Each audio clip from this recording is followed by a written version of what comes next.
नमस्कार,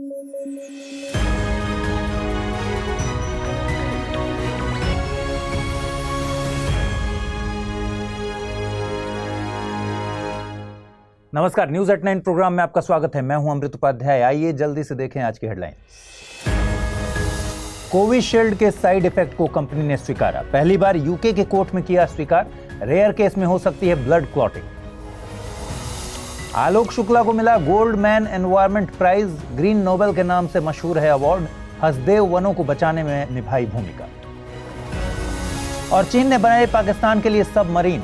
हंगूर सबमरीन करेगी कलवरी का मुकाबला। प्रोजेक्ट 75 के तहत बनी है कलवरी क्लास सबमरीन।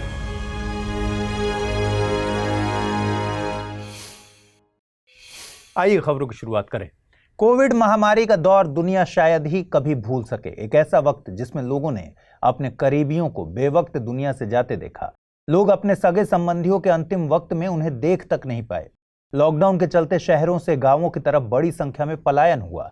लोगों ने जाना कि एक दूसरे के साथ से तमाम मुश्किलों से निकला जा सकता है। समझ आया कि डॉक्टर्स को भगवान यूं ही नहीं कहते। कोविड में डॉक्टर्स लोगों के लिए भगवान बन के ही उभरे। वहीं यह भी समझ आया कि बिजनेस सिर्फ बिजनेस होता है। कोविड में सबसे ज्यादा फायदा फार्मा के बिजनेस में ही हुआ और इसी बिजनेस के लोगों ने जल्द से जल्द वैक्सीन भी प्रोवाइड करवाई। वैक्सीन को लेकर लोगों ने तब भी सवाल उठाए। लोगों के मन में आशंका थी ये वैक्सीन कोई नुकसान तो नहीं पहुंचा देगी, पर उस वक्त में सरवाइव करने के लिए वैक्सीन के अलावा विकल्प भी क्या था। वैक्सीन लगवाने के बाद भी लोगों ने इसके प्रभावों को लेकर चिंता जाहिर की थी। हार्ट अटैक्स की बढ़ती संख्या, यादाश्त में कमी जैसी तमाम समस्याओं के चलते लोग वैक्सीन को जिम्मेदार बता रहे थे। लेकिन वैक्सीन बनाने वाली कंपनीज ने कभी सामने आकर कुछ भी एक्सेप्ट नहीं किया। लेकिन अब खबर आ रही है AZD1222 वैक्सीन को बनाने वाली कंपनी एस्ट्राजेनेका की तरफ से। दरअसल कंपनी ने यूके की कोर्ट में स्वीकार किया कि उसकी वैक्सीन से कुछ मामलों में रेयर साइड इफेक्ट्स हो सकते हैं। यूके हाई कोर्ट में जमा किए गए दस्तावेजों में कंपनी ने माना कि उनकी वैक्सीन से thrombosis with thrombocytopenia syndrome TTS हो सकता है। थ्रोम्बोसाइटोपेनिया सिंड्रोम के साथ थ्रोम्बोसिस एक रेयर लेकिन गंभीर बीमारी है। इसमें प्लेटलेट काउंट कम होने के साथ ब्लड क्लॉटिंग यानी रक्त के थक्के बनते हैं। देखिए, एस्ट्राजेनेका एक स्वीडिश ब्रिटिश दवा बनाने की कंपनी है। इसने ऑक्सफोर्ड यूनिवर्सिटी के साथ मिलकर कोरोना वायरस के प्रकोप के बाद AZD1222 वैक्सीन डेवलप की थी। कंपनी ने यह भी कहा कि TTS रेयर मामलों में ही देखने को मिल सकता है। वहीं दूसरी तरफ WHO जो वैक्सीन को अप्रूवल देता है, उसने भी स्टेटमेंट जारी किया है। WHO के मुताबिक वैक्सीन 18 साल और उससे ज्यादा आयु के सभी व्यक्तियों के लिए सुरक्षित और प्रभावी थी और जिस वजह से कानूनी कार्रवाई हुई वह बहुत रेयर मामलों में था। अब आपको लग रहा होगा कि यह वैक्सीन भारत में कैसे आई। दरअसल भारत के पुणे में एक बायोटेक कंपनी है सीरम इंस्टीट्यूट ऑफ इंडिया। इसने ऑक्सफोर्ड यूनिवर्सिटी और एस्ट्राजेनेका से इस वैक्सीन को बनाने का लाइसेंस लिया और AZD1222 वैक्सीन को कोविशील्ड के नाम से भारत और दूसरे लो मिडिल इनकम देशों में सप्लाई भी किया। यहां पर एक बात और समझिए, TTS की समस्या आमतौर पर एडेनो वायरस से बनी वैक्सीन में देखने को मिलती है। कोविशील्ड को भी एडेनो वायरस से ही तैयार किया गया है। ये एक recombinant chimpanzee adeno virus vector vaccine है। आपको बता दें कि adeno virus common cold virus का एक कमजोर वर्जन है, वीकेंड वर्जन है, जो चिंपैंजी को संक्रमित करता है। वैक्सीन में इसी वायरस को कोविड के वायरस SARS-CoV-2 की तरह मॉडिफाई किया गया।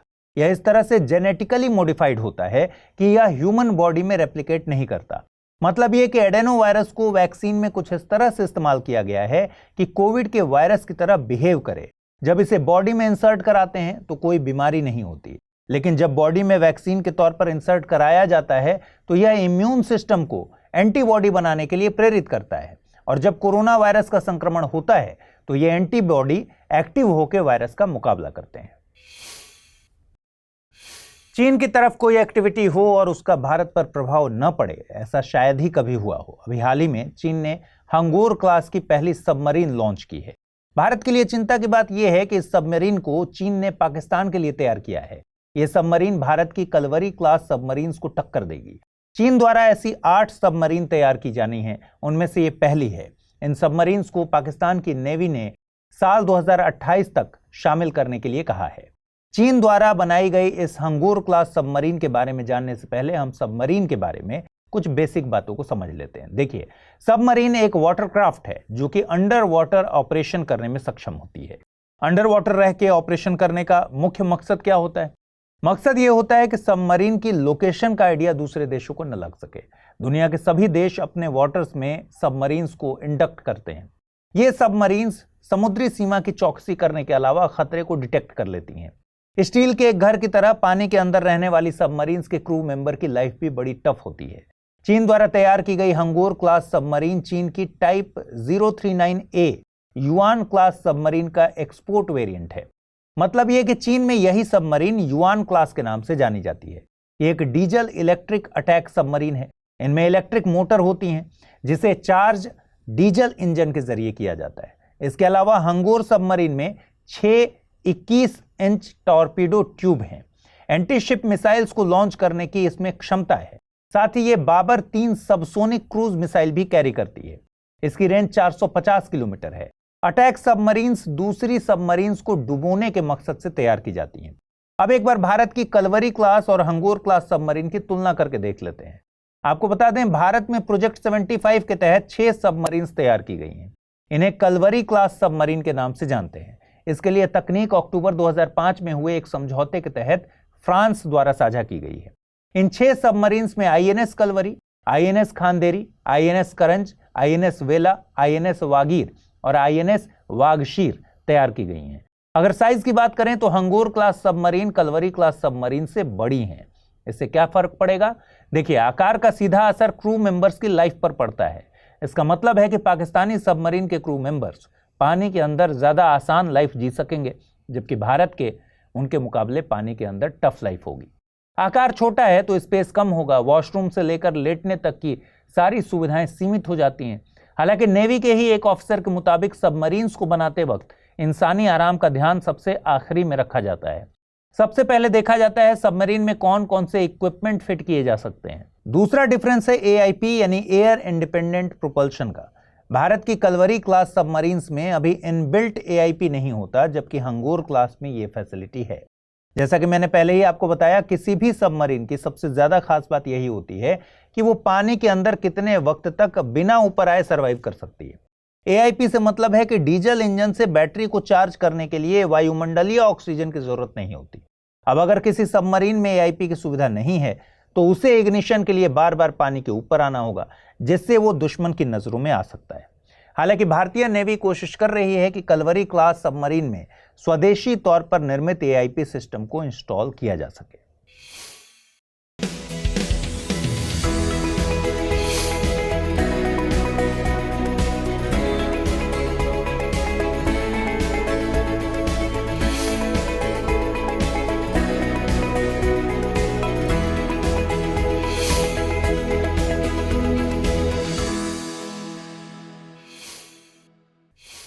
भारत के आलोक शुक्ला को गोल्डमैन एनवायरमेंट प्राइज 2024 से नवाजा गया है। ग्रीन नोबेल के नाम से मशहूर इस अवार्ड के लिए वे एशिया से विनर हैं। आलोक शुक्ला छत्तीसगढ़ बचाओ आंदोलन के कन्वेनर और हसदेव अरण्य बचाओ समिति के फाउंडिंग मेंबर हैं। उन्हें यह अवार्ड छत्तीसगढ़ में स्थित हसदेव वनों को बचाने के लिए दिया गया है। दरअसल हसदेव के वनों में भारत के बड़े कोयला भंडार लगभग 5.6 बिलियन टन मौजूद हैं। साल 2010 में पर्यावरण मंत्रालय ने हसदेव वनों को जैव विविधता के चलते नो गो जोन घोषित कर दिया था, लेकिन यह घोषणा कानून नहीं बन सकी और बाद की सरकारों ने यहां पर माइनिंग ऑपरेशंस शुरू कराने की कोशिश की। 2011 से 2015 के बीच अडानी एंटरप्राइजेज को इन वनों में माइनिंग ऑपरेशन की अनुमति भी दे दी गई थी। इन वनों को बचाने के लिए लोगों ने एक लंबा आंदोलन किया। आलोक शुक्ला स्थानीय आदिवासी समुदाय के साथ मिलकर सरकार को कोयला खदानों की नीलामी करने से रोकने में कामयाब रहे। उन्हीं के प्रयासों से सरकार ने 2022 में कोयला खदानों की नीलामी रद्द की थी। छत्तीसगढ़ के उत्तरी हिस्से में स्थित हसदेव के वन लंग्स ऑफ छत्तीसगढ़ के नाम से मशहूर है। महानदी की सहायक नदी है हसदेव, यहीं से होकर बहती है। ये वन मध्य भारत में साल और सागौन के पेड़ों के लिए प्रसिद्ध है। 1992 में मेधा पाटकर गोल्डमैन पर्यावरण पुरस्कार पाने वाली पहली भारतीय थी। उन्हें यह अवार्ड नर्मदा बचाओ आंदोलन के लिए दिया गया था। हाल ही में G7 के पर्यावरण मंत्रियों की बैठक इटली में आयोजित की गई। बैठक में पर्यावरण के लिहाज से एक अहम फैसला लिया गया। G7 के देशों ने 2035 तक कोयले से बिजली उत्पादन पर रोक लगाने की बात कही है। हालांकि इसमें एक और बात भी कही गई है कि देशों द्वारा इस लक्ष्य को अपने नेट जीरो टारगेट के साथ अलाइन किया जाएगा। इस तरह हर देश ने अपने टारगेट अलग सेट किए हैं। जैसे जर्मनी ने साल 2028 तक कोयले से बिजली बनाने वाले संयंत्रों को बंद करने की बात कही है, तो जापान ने इस पर कोई टारगेट सेट ही नहीं किया है। इसके अलावा इस बैठक में रूस से एलएनजी यानी लिक्विफाइड नेचुरल गैस के आयात को कम करने पर सहमति बनी है। इन देशों के मुताबिक रूस से गैस आयात कम होने से रूस का रेवेन्यू कम होगा, जिसका असर रूस यूक्रेन युद्ध पर भी देखने को मिलेगा। एक तरह से ये रूस को कमजोर करने का तरीका है, जिससे वॉर में यूक्रेन को फायदा मिल सके। दरअसल दुनिया में एलएनजी के सबसे बड़े निर्यातकों में यूएसए, कतर और रूस शामिल हैं। 2022 में जब रूस ने यूक्रेन पर अटैक किया था तो यूरोप के देशों से रूस को क्रिटिसाइज किया गया और बदले में रूस ने यूरोप के लिए की जाने वाली सप्लाई को 80% तक रोक दिया था। इससे इंटरनेशनल मार्केट में नेचुरल गैस के प्राइस भी बढ़ गए थे। यूरोप में ऊर्जा संकट के डर से यूरोप के देशों ने यूएसए के साथ गैस सप्लाई के लिए डील भी कर ली थी। एलएनजी से मतलब है जब प्राकृतिक गैस को शिपिंग और स्टोरेज के मकसद से लगभग -160 डिग्री सेल्सियस पर तरल अवस्था में तब्दील कर दिया जाए। लिक्विड स्टेट में प्राकृतिक गैस का आयतन अपने गैसियस फॉर्म की तुलना में 600 गुना कम हो जाता है। आपको बता दें कि G7 में UK, USA, Canada, Japan, France, Germany, Italy और ईयू शामिल है। यह एक अंतर सरकारी राजनीतिक संगठन है। इसमें विश्व की बड़ी और एडवांस्ड इकोनॉमीज शामिल है। 2014 तक रूस भी इस समूह का हिस्सा था। रूस द्वारा क्रीमिया पर कब्जा करने के बाद इसे संगठन से बाहर कर दिया गया था। आइए अब जल्दी से देखें आज के रैपिड न्यूज में क्या है खास। बूथ कैप्चरिंग शब्द चुनावों के समय बहुत चर्चा में रहता है। यह शब्द वोटिंग में धांधली करना या गैर कानूनी रूप से फर्जी वोट डालना और सही वोटों को खराब करने को संदर्भित करता है। चुनावों के दौरान बूथ कैप्चरिंग जनप्रतिनिधित्व अधिनियम 1951 के तहत एक भ्रष्ट आचरण है। इसकी धारा 135A के तहत बूथ कैप्चरिंग में निम्नलिखित सभी या इनमें से कोई भी गतिविधि शामिल हो सकती है: मतदान केंद्र पर कब्जा करना, मतदाता को डराना या धमकाना तथा उससे मतदान केंद्र पर जाने से रोकना, अपने समर्थकों को ही वोट देने की अनुमति देना इत्यादि। यदि कोई व्यक्ति ऐसा करता है तो कम से कम 1 साल की सजा और अधिकतम 3 साल की सजा का प्रावधान है, और यदि सरकारी कर्मचारी ऐसा करता है तो उसके लिए 3 से 5 वर्ष तक की सजा का प्रावधान है।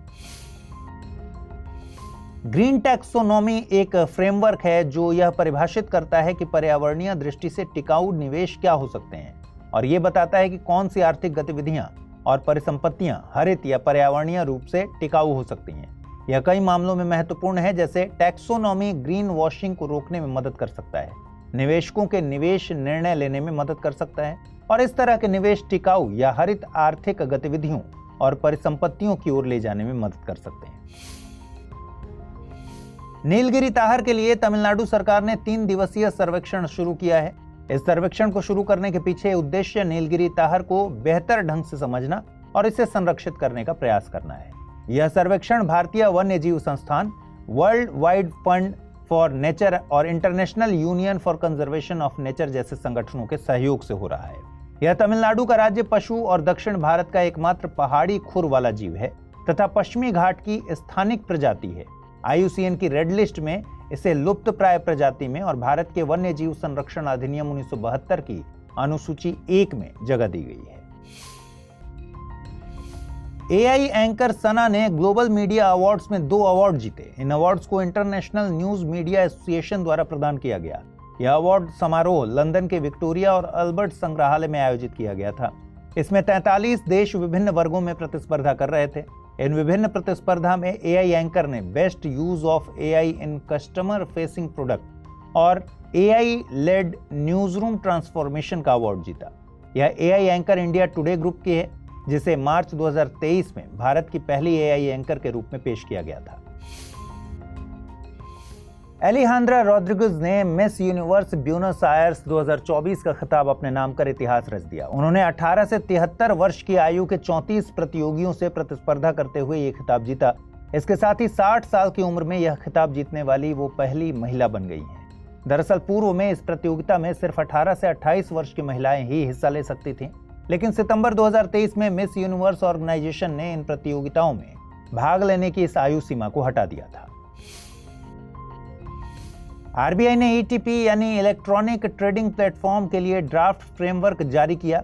इस फ्रेमवर्क को ड्राफ्ट मास्टर डायरेक्शन भारतीय reserve bank electronic trading platform direction 2024 नाम दिया गया है।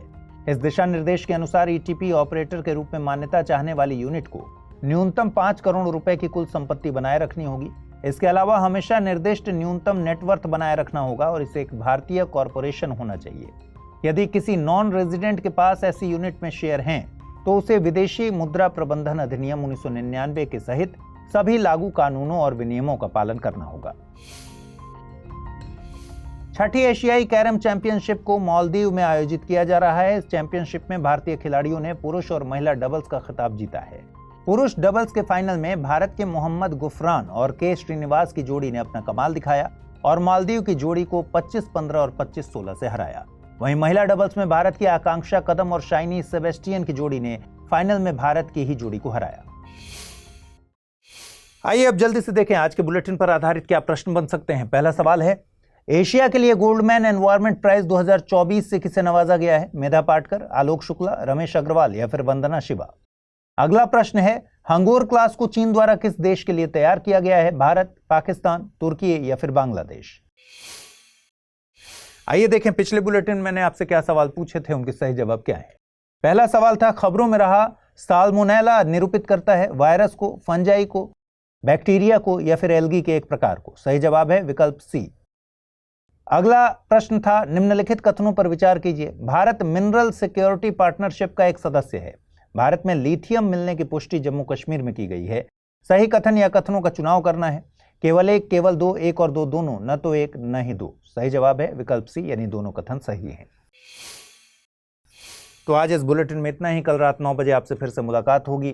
ख्याल रखिए अपना, ठीक से पढ़ाई कीजिए। अगर आप इस बुलेटिन की पीडीएफ हासिल करना चाहते हैं, अमृत उपाध्याय 007 टेलीग्राम चैनल है जिस पर इसकी पीडीएफ रोजाना मिलती है। और आज जो सवाल मैंने पूछे हैं उनके जवाब जरूर दीजिएगा कमेंट बॉक्स में। नमस्कार।